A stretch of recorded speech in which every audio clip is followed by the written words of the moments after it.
gratitude is a typical word to use of him. He's a kind man. He puts himself into other people's place. And that was really noticeable. The people he brought on board are clearly the people who made his triumph possible. Now, it's been 2 days since the British super yacht capsized and sunk off the coast of Sicily.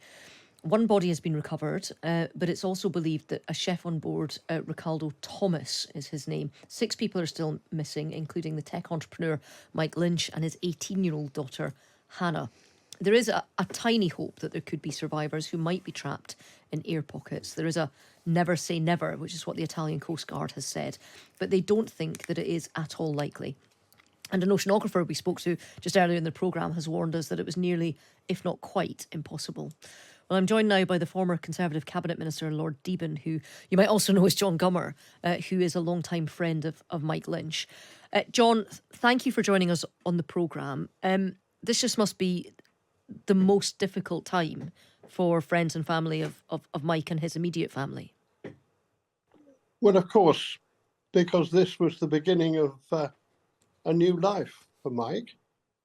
It was after the disgraceful behaviour of the British authorities in allowing the Americans to extradite him to America to face charges in American courts about a transaction in Britain with British companies. Should never have happened.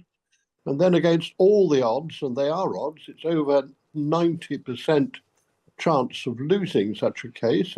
Only North Korea has worse odds. He won.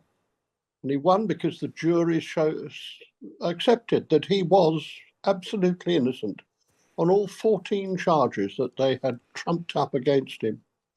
He came back to be ready to start again. He's made such a contribution to Britain. His companies have put British IT in the forefront, and he was going to do it again. And we pray that he can do it again, but he is such an important person.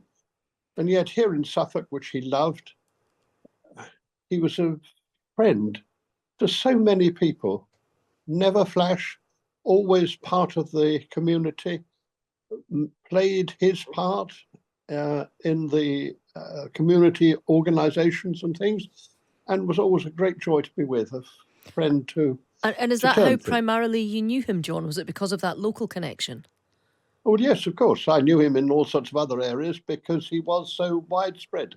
Also gave advice when I wanted to understand some complicated thing of IT, which he would explain in the simplest of manners. So it's always that sort of relationship, which was very good. But even though he carried his immense knowledge and learning so lightly, and it was so available to anyone, he also was fascinated with other things, what other people could tell him.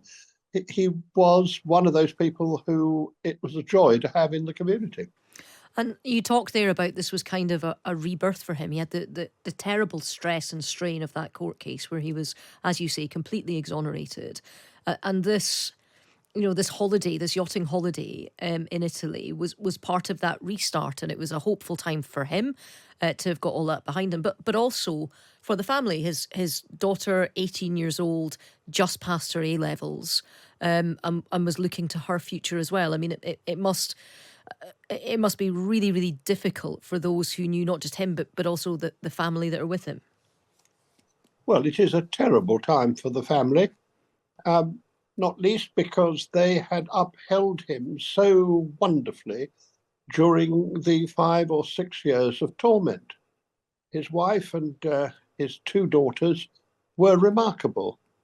The daughters did so much for him, and yet at the same time achieved so much in their own work. As you know, the younger one getting into Oxford, the older one completing her studies with very considerable aplomb. All that going on while still being there for him and supporting him and understanding that they could give to him what no one else could. So for that family to be torn apart in this way is really terribly sad.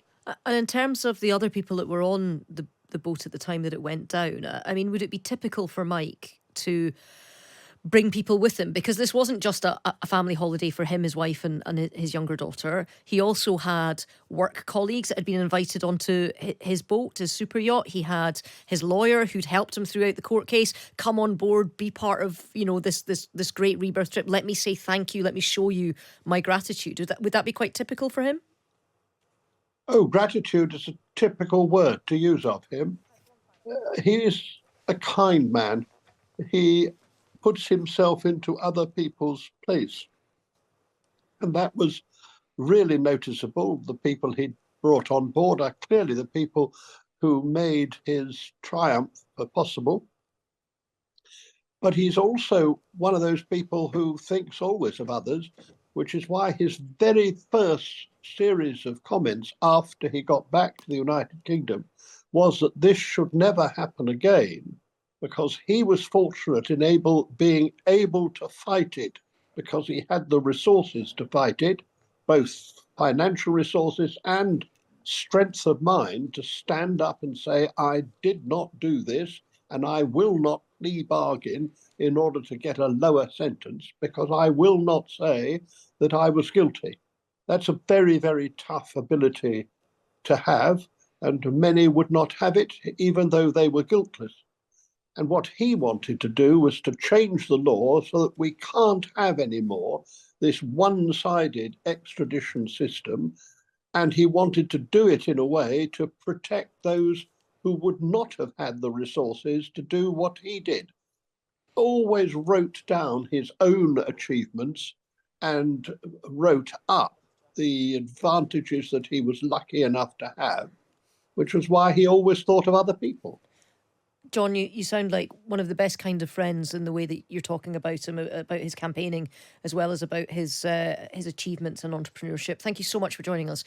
John Gummer there, who is also known as Lord Deben, and a long-time friend of Mike Lynch.